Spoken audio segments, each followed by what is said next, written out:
Hello friends, मैं हूं भूपेंद्र चौरसिया। आज मैं आपको बताने वाला हूं कि हमें किचन गार्डन या अपने गार्डन के लिए मिट्टी किस तरह से रेडी करनी होती है, किस तरह से सॉइल मिक्स बनाना होता है। तो देखिए, मैंने आपके लिए पहले से प्रिपरेशन करके रखी हुई है।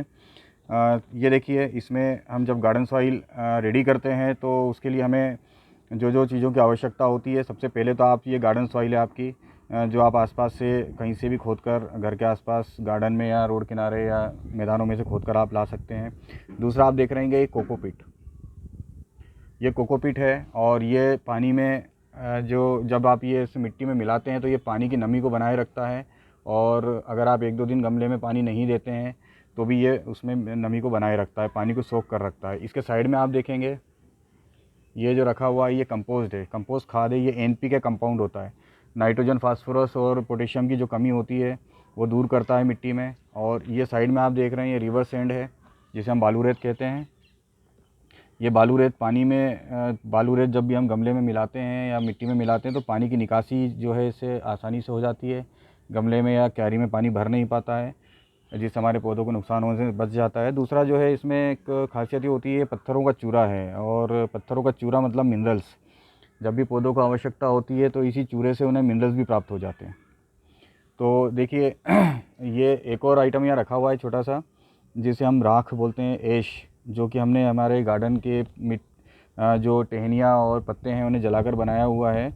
ये पोटाश से भरपूर होता है।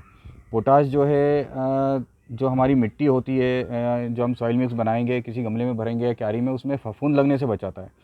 मान लीजिए किसी कारण से उसमें फफूंद लग रही है तो ये पोटाश जो राख हम मिला देते हैं, इसके कारण वो उसमें फफूंद जो है वो लग नहीं पाती है। तो ये ज़रूर मिलाएं आप। तो इस तरह से आप देखिए, चारों पांचों आइटम हैं जो आपको आपस में मिलाने हैं। कितनी कितनी मात्रा में मिलाने हैं, तो आप देखिए कि ये 4 भागों में हमने डिवाइड किया हुआ है इसे। एक भाग मिट्टी का होना चाहिए, 25% मिट्टी और 25% कोकोपीट, 25% ही आपको इतना अपना कंपोस्ट मिलाना है और 25% रेत मिलाना है। ये ऑप्शनल है, आप ज़्यादा मत डालिए, एक मुट्ठी एक गमले में आप डाल दीजिए और ऊपर से डालिए या मिला लीजिए, दोनों चलेगा इसमें, क्योंकि ये समय समय पर आपको डालते रहना है और ज़्यादा मात्रा भी इसकी नुकसानदेह है, इसलिए आप राख को लिमिटेड ही डालें। जैसे अब मैंने इसमें जितना, मान लीजिए 1 किलो है तो उसमें आप ज़्यादा से ज़्यादा जो है 10 ग्राम या 15 ग्राम ही डालिए। तो चलिए इसको मिलाते हैं, किस तरह से बनाया जाएगा ये देख लेते हैं हम। तो सबसे पहले हम इन चारों पांचों चीज़ों को मिला देते हैं।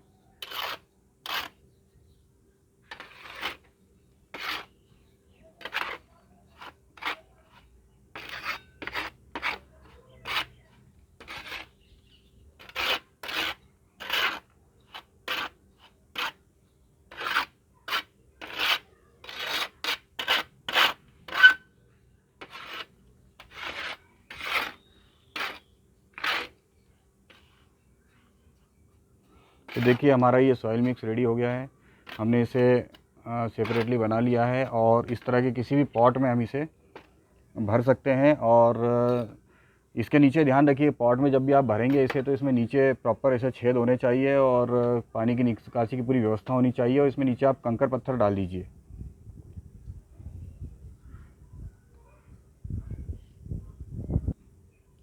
तो देखिए, ये मैंने कुछ पत्थर इकट्ठे किए हुए हैं, ये मैं इसमें नीचे की तरफ लगा देता हूँ इस तरह से। ये मिट्टी को ब्लॉक केज से रोकता है। अब इसमें हम धीरे से ये सॉइल मिक्स डाल देंगे।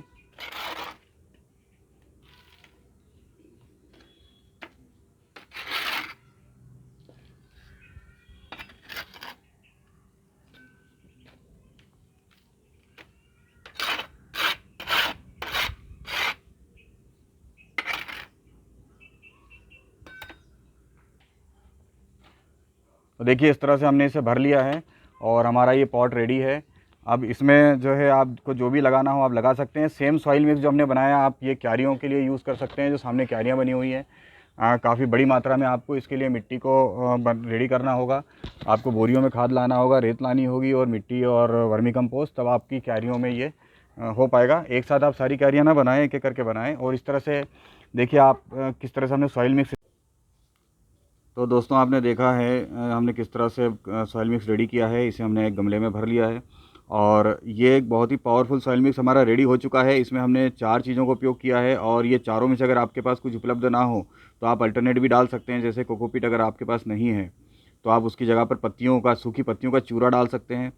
उन्हें महीन बारीक कर लीजिए और उसे मिला लीजिए। और अगर आपके पास में जैविक खाद नहीं है तो आप वर्मी कंपोस्ट या गोबर का खाद भी इसकी जगह पर उपयोग कर सकते हैं। और बालू रेत अगर आपके पास में नहीं है तो आप कोशिश कीजिए, अगर मिल जाए तो अच्छी बात है, नहीं तो इसमें भी आप जो है पत्थरों का चूरा भी आप डाल सकते हैं। और इसमें मात्रा आप जैविक खाद की और पत्तियों की बढ़ा लीजिए और आसपास उपलब्ध हो जाता है बालू रेत। अगर आप कहीं पर थोड़ा सा सर्च करेंगे तो आपको मिल जाएगा, क्योंकि पानी की निकासी के लिए बालू रेत या मोटी रेत भी अगर है तो आप उपयोग कर लीजिए उसे। बहुत ज़रूरी होती है, पानी की निकासी सुचारू रूप से होती है। गमले में किसी भी तरह से, गमला हो या गार्डन की मिट्टी हो या क्यारी हो, उसमें पानी का ठहराव नहीं होना चाहिए। आपने जैसे ही पानी डाला नीचे से निकल जाना चाहिए। मिट्टी को अपने हिस्से का जितना भी पानी सोखना होता है वो सोख लेती है। उसके बाद में इसमें पानी का भराव नहीं होना चाहिए। कुछ पौधे जो हैं वो पानी के भराव के कारण ख़राब हो जाते हैं, तो आप इस बात का बिल्कुल ध्यान रखें कि रेत ज़रूर आपको डालना है उसमें, ताकि पानी की निकासी बराबर बनी रहे। समय समय पर मैं आपको बताऊंगा कि सॉइल मिक्स को किस तरह से हमें इसमें उर्वरता बनाए रखनी है, क्योंकि ये सॉइल मिक्स आपका 1 साल के लिए रेडी हो गया है।